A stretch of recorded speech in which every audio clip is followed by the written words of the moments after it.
आज मैं आपको बताने वाला हूँ कक्षा 12वीं जीव विज्ञान का कृत्रिम कायिक प्रवर्धन, आर्टिफिशियल वेजिटेटिव प्रोपेगेशन। इससे पहले वीडियो मेरा जो था वो प्राकृतिक कायिक प्रवर्धन में था, उसके कुछ प्रकार थे, उस प्रकार मैंने बताया था आपको उदाहरण सहित। आज हमको पढ़ना है, या आज मैं आपको बताने वाला हूँ कृत्रिम कायिक प्रवर्धन। कृत्रिम कायिक प्रवर्धन, कायिक प्रवर्धन, कृत्रिम कायिक प्रवर्धन, आर्टिफिशियल वेजिटेटिव प्रोपेगेशन। ठीक है, ये हमको पढ़ना है। जैसे आप सबको पता है कि प्राकृतिक में प्राकृतिक तौर पर हो जा रहा था, अपने आप हो जा रहा था, अपनी सुविधा से हो जा रहा था। लेकिन इसमें क्या होगा कृत्रिम या आर्टिफिशियल में, कि इसमें मानवों द्वारा, किसके द्वारा होगा ये, इसका सबसे मेन पॉइंट है, मानव के द्वारा अच्छी नस्ल के पौधे उत्पन्न करने के लिए किया जाता है। अच्छे से अच्छे नस्ल के पौधों को प्राप्त किया जाता है, अर्थात कायिक प्रवर्धन वह तकनीक है जिसमें मानव अपनी इच्छा अनुसार अच्छे से अच्छी नस्ल के पौधों को प्राप्त कर संख्या को बढ़ा सकते हैं, उत्पादकता को बढ़ा सकते हैं। ठीक है, ये जो प्रवर्धन होता है केवल कायिक भागों से होता है। आपने ऐसा भी पढ़ा था, नाम ही है कायिक प्रवर्धन। कौन से भाग से होगा ये प्रवर्धन? कायिक भाग से होगा, कायिक भागों से। समझ में आया? अब ये जो वेजिटेटिव रिप्रोडक्शन है या फिर वेजिटेटिव प्रोपेगेशन है, इसके कुछ प्रकार है जो विधि के बारे में बताई गई है। ठीक है, तो उसमें से कुछ प्रकार मैं आपको बता रहा हूँ, बहुत इम्पोर्टेंस रखता है ये एग्ज़ाम के दृष्टिकोण से। तो पहला प्रकार मैं आपको बताने जा रहा हूँ, फर्स्ट है दाब लगाना बोलते हैं जिसको हम लोग। क्या लगाना बोलते हैं? दाब लगाना, लेयरिंग बोलते हैं अंग्रेजी में इसको, लेयरिंग, दाब लगाना या लेयरिंग। तो दाब लगाना क्या होता है, मैं डिटेल नहीं लिखूंगा, बोल रहा हूँ कि इसमें क्या होता है। हम ज़्यादातर झाड़ी नुमा या कोमल तने वाले पौधे का चुनाव करते हैं। कोमल तने वाले पौधे, ये याद रखेंगे आप लोग। किसका उपयोग करते हैं इसमें? झाड़ी नुमा या कोमल तने वाले पौधे का उपयोग करते हैं। इस विधि में क्या करते हैं, पौधे की किसी एक शाखा को झुकाकर नम मिट्टी में दबा देते हैं। पौधे की किसी एक शाखा को झुकाकर नम मिट्टी में दबा देते हैं। नम मिट्टी में दबाने से क्या होता है, उससे अपस्थानिक जड़ें निकलती है दबे हुए भाग से। अपस्थानिक जड़ें निकलने के बाद में ऊपर नई कलिकाएं निकल आती है, नए पौधे तैयार हो जाते हैं। उसके बाद उस नए पौधे को, जो अपस्थानिक जड़ के निकलने के बाद बना हुआ है, मुख्य पौधे से काट कर उसको अलग कर देते हैं। ठीक है, इसका विस्तृत वर्णन आपको समझ में आएगा, इसके जब और टाइप्स पढ़ेंगे आप लोग तब समझ में आ जाएगा आपको। उसमें डायग्राम भी आपको बना के बताऊँगा मैं कि कैसे कैसे ये दाब लगाना होता है। ठीक है, तो अभी आप इतना समझिए दाब लगाने में कि किसी पौधे की शाखा को झुकाकर मिट्टी में दबा देते हैं। दबाने से अपस्थानिक जड़ें निकलती है। अपस्थानिक जड़ें निकलने के बाद में ऊपर से कलिकाएं निकलती है। कलिकाएं निकलने के बाद में उनको मुख्य पौधे से अलग करके नए जगह रोप दिया जाता है, प्रत्यारोपित कर दिया जाता है। यह होता है लेयरिंग या दाब लगाना। ठीक है, इसके कुछ प्रकार हैं। Some types of layering are there are following types. First types mound layering बोलते हैं जिसको हम लोग। क्या बोलते हैं? Mound layering. ठीक है, माउंड लेयरिंग आपने हो सकता है ये पहले भी पढ़ लिया होगा। तो देखिए माउंड लेयरिंग क्या होता है। ऐसा माउंड लेयरिंग में क्या होगा, जो पौधे की आधारी मुख्य शाखा की पत्ती होगी उसको हम पहले तोड़ देते हैं। ठीक है ना, मुख्य शाखा की पत्ती को हम लोग क्या करते हैं, तोड़ देते हैं। लाइक एज दिस डायग्राम देख लीजिए आप लोग। ठीक है, ये समझ लीजिए ये एक तना है, ये मिट्टी में ऐसा धंसा हुआ है, ये स्थल मिट्टी में ऐसा धंसा हुआ है। इसको मैं नाम दे रहा हूँ सॉइल, मिट्टी। ठीक है, इसमें मैं ऐसा लिखूँगा रिमूव्ड मेन स्टेम, अर्थात हम क्या कर दिए, इसे शाखाओं को, पत्ती को हटा दिए और मिट्टी में दबा दिए। ठीक है, कुछ दिन बाद हम लोग देखते हैं, कुछ समय बाद इसमें देखते हैं कि मिट्टी को नम रखने के बाद इससे नई नई कई कलिकाएं उत्पन्न हो जाती है। समझ में आ रहा है? छोटी छोटी नई नई कलिकाएं उत्पन्न हो जाती है। ये कलिकाएं कुछ इस प्रकार से होती है, इसमें ऐसा लिप्स लगी होती है। कब? जब उसको मिट्टी को नमी युक्त रखते हैं, नमी बनाए रखते हैं मिट्टी में, तो इस प्रकार की ऐसी संरचनाएं बनती है। ठीक है, समझ में रहे हो आप लोग? ठीक है, ये क्या हो गया? शाखाएं निकल गई, शाखाएं निकली। शाखाएं जो निकली हुई है इसको हम लोग आगे देखते हैं। क्योंकि आप माउंट पढ़ रहे हैं, माउंडिंग पढ़ रहे हैं, तो इसमें थोड़े समय के बाद में बहुत सारी शाखाएं निकलेंगी, ये सॉइल। ठीक है, बहुत सारी शाखाएं निकलेंगी ऐसे, इस प्रकार की ऐसे शाखा निकलेंगी। हर एक शाखा पत्ती युक्त होंगी। समझ रहे हैं आप लोग? हर एक शाखा कैसी होंगी? पत्ती युक्त होंगी। इस प्रकार की ऐसी संरचनाएं बनना शुरू हो जाएगा इसमें। ठीक है, जब इस प्रकार की संरचनाएं ऐसी बनेंगी तो समझ लीजिए कि आपका माउंडिंग कंप्लीट हो चुका है। अब उसके बाद में क्या करते हैं हम लोग? ये जो ट्विग है इसको ध्यान से देखते हैं तो हमको समझ में आ जाएगा। ये जो ट्विग रहती है ये विद रूट्स होती है, सॉरी, ट्विग विद रूट्स, मतलब इसमें एडवांटिशियस रूट्स पैदा हो जाती हैं। अब क्या करेंगे?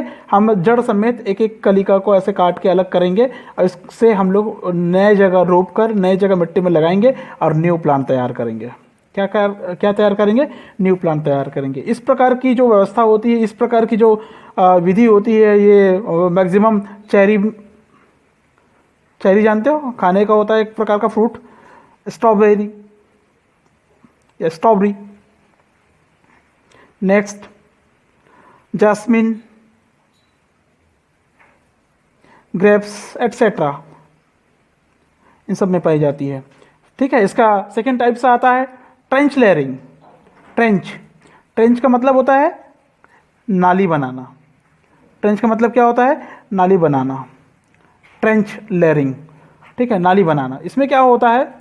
जो पौधे की शाखा होगी उसी के आकार की एक नाली या ट्रेंच खोद देते हैं और संपूर्ण शाखा को मिट्टी में दबा देते हैं। ठीक है, जैसे एक शाखा है, मिट्टी में धसी हुई है, इस प्रकार के इसमें ऐसे ट्विग्स निकली हुई है, कुछ टहनियाँ निकली हुई है, ऐसा इस प्रकार की ऐसी शाखाएं निकली हुई है। ठीक है, इसमें हल्की हल्की कलिकाएं बनी हुई रहती है। हम ये ध्यान में रखेंगे कि इसमें कलिकाएं हो, अर्थात पर्वसंधि होना चाहिए। सीधी सी बात है, पर्वसंधि है तो क्या होगा? ये आसानी से ग्रो कर लेगा, आसानी से नई शाखाएं उसमें से प्रस्फुटित हो जाएंगी। अब क्या करते हैं? ये जो शाखा होती है, मुख्य शाखा होती है, पौधे की शाखा होती है, इसी के आकार की हम क्या करते हैं? एक नाली खोद देते हैं। ठीक है, ये मिट्टी की ऊपरी परत। ठीक है, समझ में आया? ऊपरी परत आप लोगों ने छोटी क्लास में लेयर पढ़े होंगे मिट्टी की, तो इस प्रकार की ऐसी लेयर मिलेंगी आपको। अंदर हमने क्या कर दिया? यहाँ पर ट्रेंच बना दिया। ट्रेंच, इस जगह खाली स्पेस, ट्रेंच बना दिया हमने। क्या बना दिया? ट्रेंच। ठीक है, अब क्या करेंगे हम लोग? ट्रेंच फॉर्मेशन करेंगे। क्या करेंगे? Trench formation. कैसे करेंगे? इस शाखा को सीधे मिट्टी के नीचे दबा देंगे, मिट्टी में दबा देंगे। ये ऐसा उगा हुआ था, ये ऐसा इस प्रकार का, ऐसा इसमें से ये शाखा, इधर की शाखा, इधर की शाखा, ऐसे। ठीक है, इस प्रकार से ऐसे मिट्टी में पूरी तरह से इसको दबा देते हैं। मिट्टी में दबाने से क्या होगा? मिट्टी में दबाने से क्या होगा?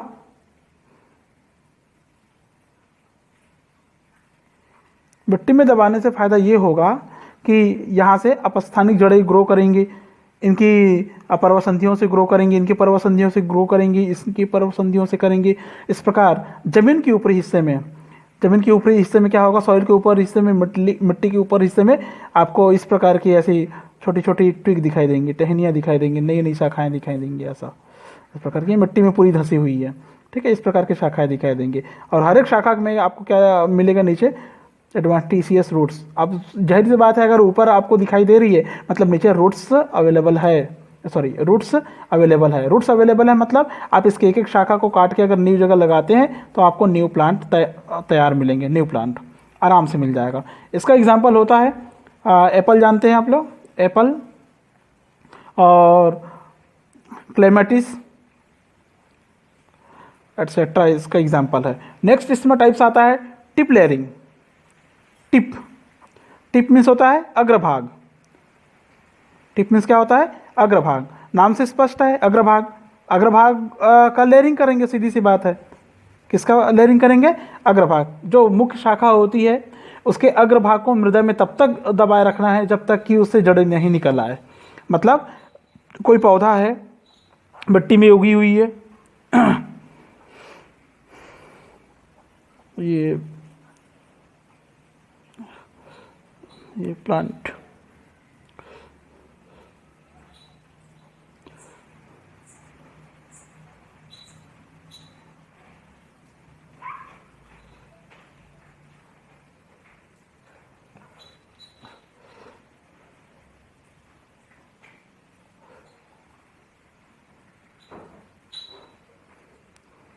इसमें से किसी एक शाखा को हम क्या करते हैं? मिट्टी में दबा देते हैं, लाइक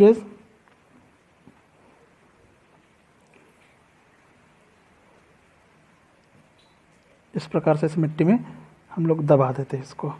ये मिट्टी है तो लगभग ऐसा दबा देते हैं और थोड़ी सी कलिकाएँ ऐसे ऊपर निकाल के रखते हैं। मतलब यहाँ पर ऐसे पत्ती और कलिकाएँ दिखते रहना चाहिए। मिट्टी में हमने दबा दिए। ये क्या हो गया? मेन स्टेम हो गया। ठीक है, इधर का मेन स्टेम, इधर का मेन स्टेम ऐसे हो गया। इसमें पत्तियाँ लगी हुई रहती है। ठीक है, पत्तियाँ लगी हुई रहती है। हम देखते हैं थोड़े समय बाद इसमें एडवेंटिशियस रूट्स उत्पन्न हो जाते हैं। क्या उत्पन्न हो जाते हैं? अपस्थानिक जड़ें पैदा हो जाती है। अब क्या करते हैं? हम इस हिस्से को ऐसे काट के अलग कर लेते हैं और इसको नए जगह लगाकर न्यू प्लांट तैयार कर लेते हैं। समझ में आ गया? कोई समस्या है? अगर समस्या होगा तो आप मेरे से दोबारा कमेंट में पूछ सकते हैं, कमेंट कर सकते हैं। ठीक है, ठीक है। इस प्रकार की जो व्यवस्था होती है हमेशा नरम प्रकार के टहनी वाले में ज़्यादा करते हैं। नरम प्रकार के टहनी में इस प्रकार का प्रोपेगेशन आपको देखने को मिलता है। आगे आता है, क्योंकि आप आर्टिफिशियल वेजिटेटिव प्रोपेगेशन पढ़ रहे हैं, फर्स्ट ही पढ़े हैं दाब लगाना, उसके 3 प्रकार पढ़े। उसके बाद में आता है नेक्स्ट कटिंग या कर्तन। नेक्स्ट कटिंग या कर्तन। कटिंग ये जो है सेकेंड टाइप से है। ठीक है, कटिंग, इसको बोलते हैं कर्तन। क्या बोलते हैं? कर्तन। इसमें क्या करते हैं हम लोग कटिंग या कर्तन में? किसी भी मुख्य तना, किसी भी पेड़ का मुख्य तना जो लगभग 1 वर्ष या उससे पुराना हो। कैसा होना चाहिए? 1 वर्ष से अधिक, ऐसा लिखते हैं अपन, 1 वर्ष से अधिक होना चाहिए। तना कितना होना, कैसा होना चाहिए? 1 वर्ष से अधिक या उससे भी ज़्यादा पुराना होना चाहिए। उसमें से हम कोई एक शाखा लेंगे, शाखा की लंबाई 7 से 10 इंच काट लेंगे। ठीक है, सारे लिप्स को हटा देंगे। किसको हटा देंगे? लिप्स को हटा देंगे। सारे लिप्स को हटाने के बाद इसको मिट्टी में लगभग 3/4 हिस्सा मिट्टी में दबा देंगे। 3/4 हिस्सा क्या कर देंगे? मिट्टी में दबा देंगे। ठीक है, और कैसे, कितना दबाएंगे, किस तरह से दबाएंगे? उसका एंगल होना चाहिए 45 डिग्री। कैसा होना चाहिए? 45 डिग्री। मतलब आप बिल्कुल ऐसा सीधे सीधे ऐसे नहीं लगाएंगे कटिंग को। इसमें जो कलम लगाते हैं इसको सीधे सीधे नहीं लगाना चाहिए। This is wrong method. ठीक है, तो सही मेथड क्या है? देखिए, इसको हल्के तिरछे ऐसे लगाना चाहिए। ठीक है, समझ रहे हो? इस प्रकार से लगाना चाहिए। जैसे ये मिट्टी है, मिट्टी का स्तर है, मिट्टी का लेयर है, ऐसे तिरछे लगाना चाहिए इसको। तिरछे लगाने से क्या होता है? इसको इस तरफ ऐसे कटिंग होने के कारण, थोड़े से फेस ओपन हो जाने के कारण ज़्यादा अच्छे से भोज्य पदार्थ, पोषक पदार्थ एब्जॉर्ब कर लेते हैं, इसलिए। और ऊपर हम ऐसे ऐसी व्यवस्था करते हैं कि यहाँ से वाष्पोत्सर्जन कम हो, वाष्पीकरण कम हो। ठीक है, वैक्स वगैरह इसमें लगा देते हैं, वैक्स। ठीक है, इस प्रकार की व्यवस्था लगाते हैं, ऐसा लगाते हैं। ये है 45 डिग्री। ठीक है, कलम जब भी लगाएं आप तो ऐसे ही लगाएं कर्तन। इसमें उदाहरण आपको मिलेगा, क्या क्या मिलेगा? आप लोगों ने पढ़े होंगे गन्ना। गन्ना जानते हो? इसका एग्जाम्पल है ना, इसका एग्जाम्पल है sugar cane, rose, coleus, China rose. China rose तो सभी जानते होंगे, सबके घर में रहता ही ये चाइना रोज रहता है ना, ड्यूरेंटा एटसेट्रा। इस प्रकार की कर्तन या वेजिटेटिव प्रोपेगेशन आप कर सकते हैं। थर्ड इसमें आता है, सेकंड था ये, उसके बाद में थर्ड आता है गुटी। गुटी को हम लोग कहते हैं एयर लेयरिंग, मतलब लेयरिंग जो फर्स्ट में पढ़े आपने उसी का ही ये परिवर्तित रूप होता है। अंतर उसमें मिट्टी में लगाते थे, इसमें एयर में ही करते हैं, एयर में ही करते हैं, मतलब उसी का थोड़ा सा परिवर्तित रूप है। इसमें क्या करते हैं, शाखाओं को मिट्टी में नहीं दबाते बल्कि छाल को निकालकर तने के खुले भाग पर गीली मिट्टी की परत मांस आदि से बांध देते हैं। ठीक है, और हमें ये ध्यान में रखना पड़ता है कि जिस जगह पर मिट्टी डालकर बांधे हैं छाल को निकालकर, वो हमेशा मॉइस्चर वाला होना चाहिए, नम स्पेस होना चाहिए। ठीक है, लगभग 1 महीने बाद वहाँ पर जड़ें उत्पन्न हो जाती है। अब डायग्राम के थ्रू इसको देख सकते हैं। ये एक तना देख सकते हैं आप।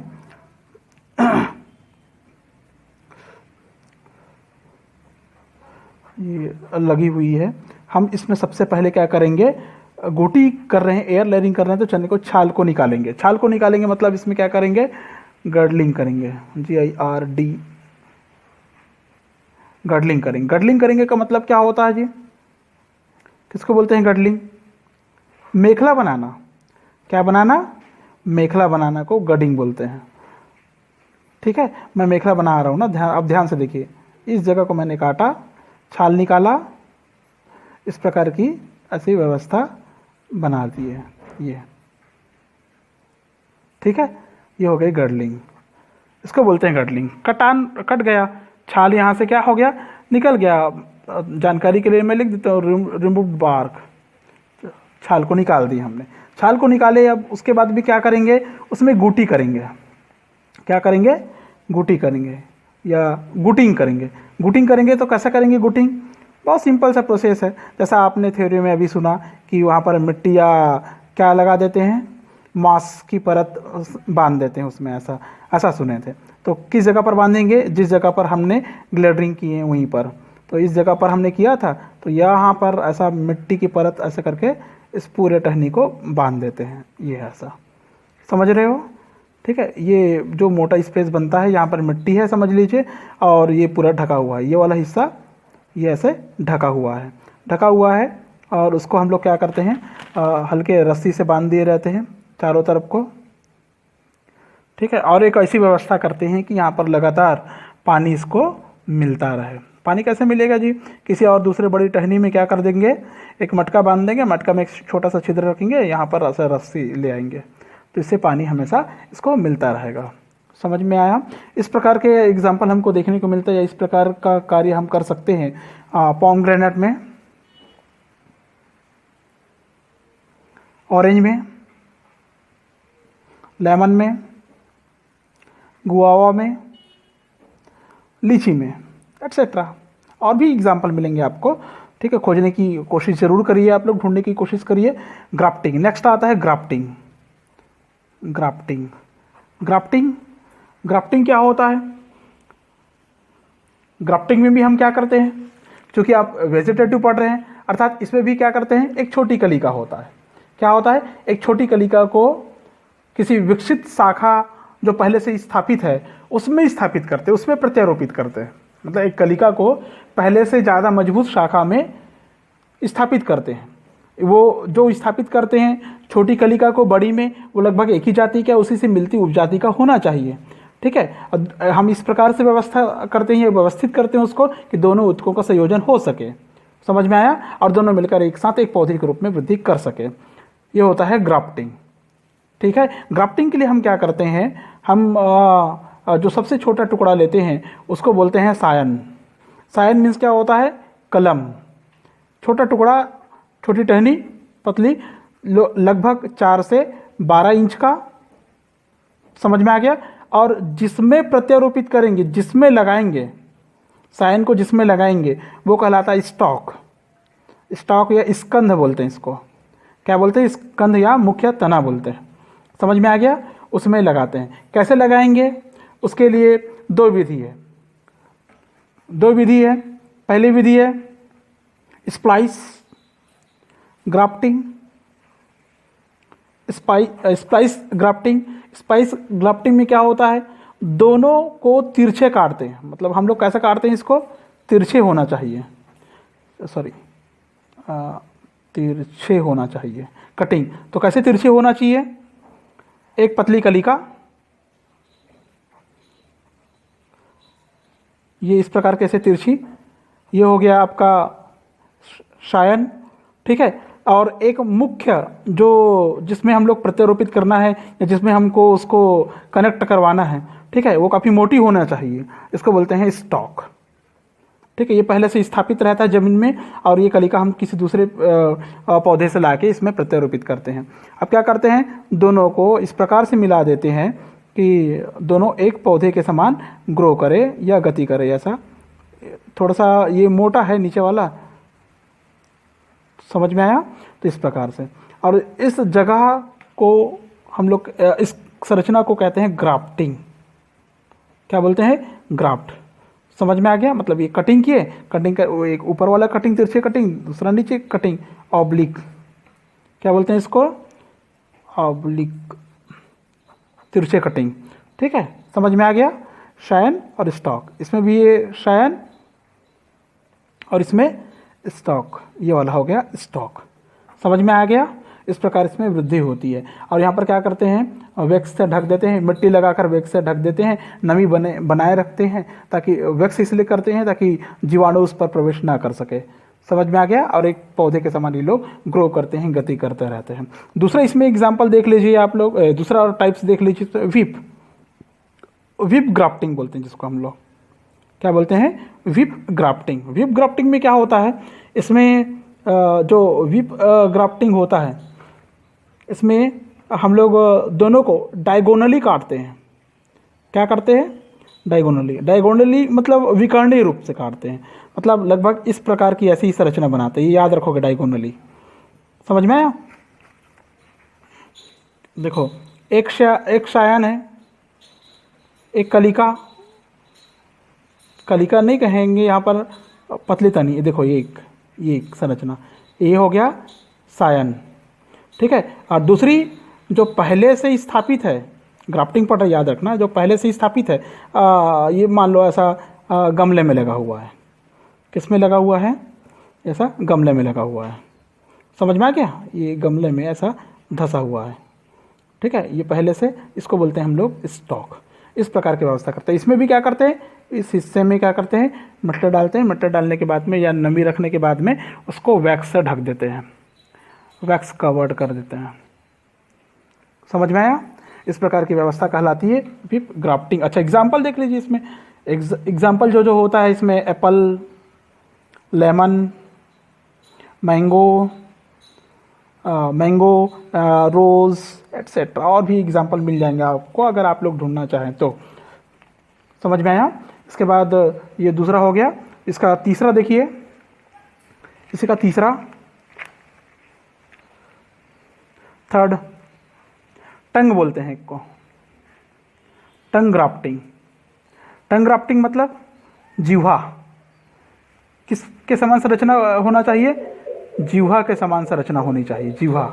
इसमें क्या होता है, स्कंद या जो मूल वृंत होता है, इसमें भी थोड़ा सा मोटा होता है। स्टाक जो होगा नीचे का वो काफ़ी मोटा होगा, और कलम जो होगा जीवा की तरह ही विपरीत कटान होगा उसमें, लेकिन थोड़ा पतला होगा, ताकि उसमें प्रवेश कर सके, एक दूसरे में प्रवेश कर सके। जैसे हम एक कलम लेते हैं, कलम मतलब शायन, इसमें ऐसी इस प्रकार की कुछ जीवा नुमा से कटिंग करते हैं ऐसे, ठीक है। इसको नाम देते हैं शायन, कलम, ठीक है। और दूसरा जो पहले से लगा हुआ है, किस में लगा हुआ? पहले से गमले में लगा हुआ है, ठीक है। ये पहले से ऐसा लगा हुआ है, गमले में फिक्स है। समझ में आ गया? गमले में फिक्स है, इसको बोलते हैं स्टॉक। क्या बोलते हैं? स्टॉक। इसको बोलते हैं टंग, ठीक है। जिप के समान ये वाले जो हिस्सा है ना, देखो कटान, देखो, इसको बोलते हैं टंग ग्राफ्टिंग, माने जीवा की तरह कटान, ठीक है। टंग कटिंग लिख देता हूँ मैं, कटिंग, ठीक है। लेकिन ये याद रखना, ये ग्राफ्टिंग है, इसमें एक दूसरे को ऐसा फिक्स किया जा रहा है, जोड़ रहे हैं हम लोग। समझ में आ गया?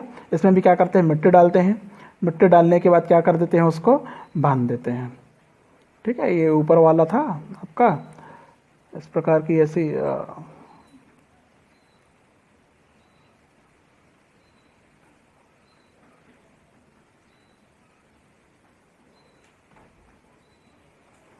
और क्या करते हैं आप, हल्की मिट्टी डाल के पूरा सा पैक कर देते हैं, ऐसे रस्सी से इसको बांध देते हैं, रस्सी से बांध देते हैं। इधर ये गमले में लगा हुआ है, समझ में आया। इसको बोलते हैं, इस रचना को जिसमें दोनों मिला देते हैं इसको बोलते हैं सायन स्टॉक यूनियन बोलते हैं इसको, सायन स्टॉक यूनियन। आखिर में क्या रैप कर देते हैं इसमें, पॉलीथीन टैप रैपिंग। समझ में आ गया, ठीक है। नेक्स्ट इसमें डी आता है सैडल ग्राफ्टिंग। सैडल ग्राफ्टिंग में क्या होता है, इसमें वेज की आकृति का काटते हैं, वेज लगभग सेम है, ध्यान रखोगे। वेज स्कंद जो होता है, स्टॉक जो होता है, उसको किस आकृति के काटते हैं, वेज की आकृति के, ठीक है। वेज स्ट्रक्चर में काटते हैं इसमें, किसको, स्टक को, ठीक है। कलम में क्या करते हैं, उसके समृद्ध वी कांच लगाते हैं। कलम में कौन सा खांच बनाते हैं, वी खांच। कहने का मतलब क्या होता है, सडल में एक स्टॉक लेते हैं,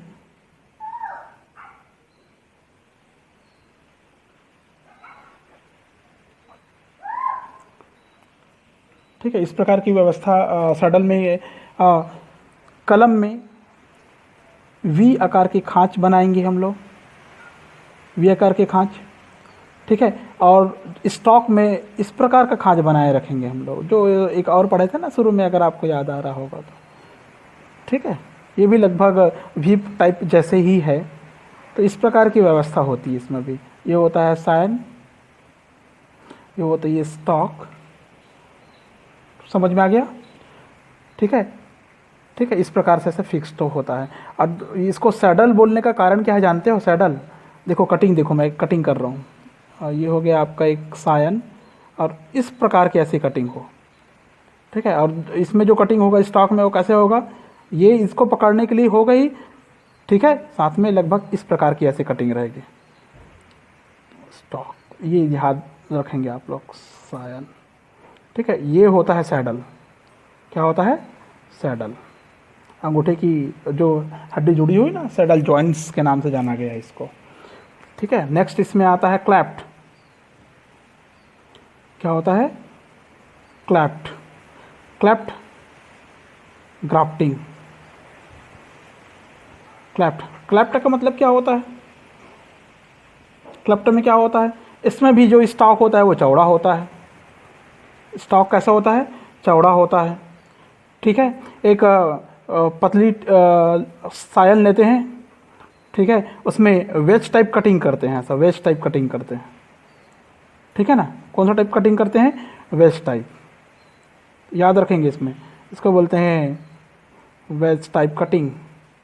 ऊपर भी बताया गया था आपको, वेज टाइप कटिंग, ठीक है। और एक स्टॉक लेते हैं, स्टॉक में क्या करते हैं, मान लो ये ऐसा स्टॉक बना हुआ है, एक तना है जो पहले से गमले में लगा हुआ है, पहले से ज़मीन में लगा हुआ है, इसमें बीचों बीच ऐसा इसी की आकृति का, वेज की आकृति का इसमें ऐसा खाज बना देते हैं, ठीक है। क्या बना देते हैं, खाज बना देते हैं। लगभग 5 से 8 सेंटीमीटर गहराई का एक चीरा लगा देते हैं, ठीक है। समझ में आ गया, ताकि ये इसमें फिक्स हो पाए, फंस जाए, कोई समस्या है। उसके बाद में आप क्या करते हैं, इसको दोनों को फिक्स करते हैं, और क्या लगा देते हैं, नमी देकर पॉलीथीन से इसको पैक्ड कर देते हैं, रस्सी से बांध देते हैं। रैपिंग एट यूनियन पोर्शन, समझ में आ गया। 5वां नंबर आता है इसमें इनार्चिंग। इनार्चिंग क्या होता है, इनार्चिंग में कुछ नहीं है, 2 पौधे होते हैं, एक होता है बेहतर किस्म के पौधे, और दूसरे होते हैं निम्न किस्म के पौधे, निकृष्ट पौधे, ठीक है। दोनों को आपस में इस प्रकार से मिला देते हैं, जैसे ये एक का तना हो गया, ठीक है, और ये दूसरे का तना हो गया, देखो, ठीक है, ठीक है। ये जहाँ पर मिला हुआ है, इसमें ऐसा रस्सी से बांध देते हैं, और रस्सी से बांधने से पहले क्या करते हैं, इसके छाल को निकाल देते हैं। क्या करते हैं, छाल को निकाल देते हैं। ऐसा गमले में लगा हुआ है, इधर भी फिक्स है। ये फर्स्ट, ये सेकेंड, ये उच्च क्वालिटी का, ये निम्न क्वालिटी का, दोनों को इस प्रकार लगा देते हैं कि दोनों के छिलके को निकालने के बाद एक समान गति कर सके। ठीक है, जब यहाँ पर अपस्थानिक जड़ें आती हैं तो ऊपर को कट करके अलग कर लिया जाता है। समझ में आया। इसके बाद में आता है चश्मा चढ़ाना या मुकुलन। चश्मा चढ़ाना या मुकुलन में क्या होता है, ये यहाँ पर बता देता हूँ मैं ना, इधर बता देता हूँ आपको। 6वें नंबर का बडिंग, बडिंग या मुकुलन बोलते हैं, चश्मा चढ़ाना 6वें नंबर का है। ठीक है, इसमें क्या होता है, एक होता है स्टॉक। क्या होता है, एक स्टॉक है जो ज़मीन में पहले से फिक्स्ड है। इसमें आई एक की कटिंग करते हैं, आई शेप्ड कट करते हैं। कौन सा शेप्ड कट करते हैं, आई शेप्ड कट करते हैं। ठीक है, ये और जो कट किए इसका नाम है स्टॉक, स्कंध। ठीक है, इसमें हम एक अलग से कटिंग की हुई जो तेज़ धार वाली चाकू से एक ऐसी कलिका काटते हैं जहाँ पर ऐसी कलिकाएँ उगी हुई रहती है।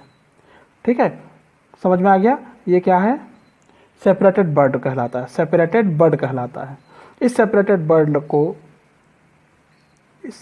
बर्ड को प्लस कर रहा हूँ ना, दोनों को, सेपरेटेड बर्ड को उस पहले कटे हुए आई शब्द में कटे हुए स्कंध में डाल देते हैं, लगा देते हैं, मतलब ये कलिका ऐसा।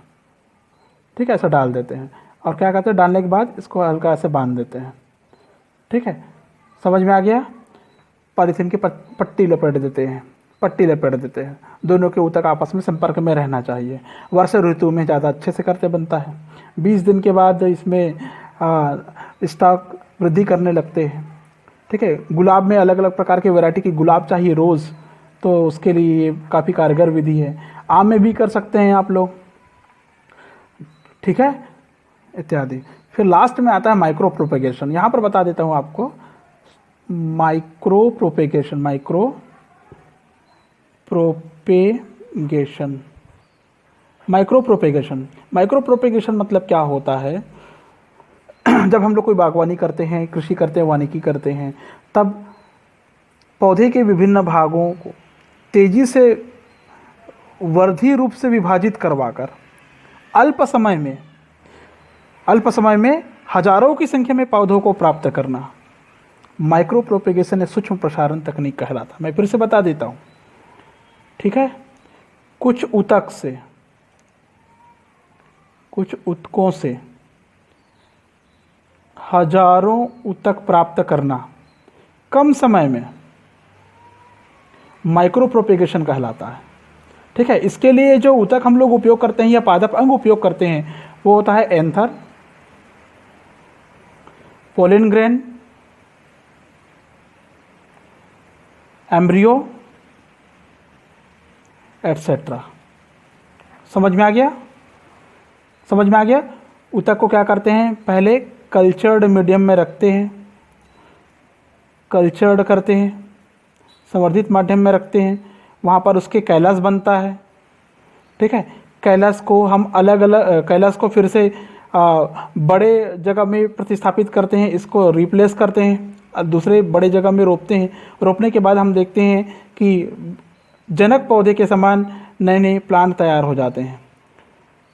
ठीक है ना, क्या तैयार हो जाते हैं, जनक पौधों के समान नए नए प्लांट तैयार हो जाते हैं, मतलब स्मॉल प्लांट तैयार होता है, स्मॉल प्लांट तैयार होता है। ठीक है, ये स्मॉल प्लांट जो होता है इसको आप दूसरी जगह पर रोप दोगे, आप इसको कल्टीवेट करोगे तो आपको क्या मिलेगा, न्यू प्लांट मिलेगा ज़्यादा मात्रा में। ये होता है माइक्रो प्रोपेगेशन, मतलब कुछ ऊतकों के द्वारा कम समय में हजारों ऊतकों का निर्माण करना माइक्रो प्रोपेगेशन या सूक्ष्म प्रसारण कहलाता है।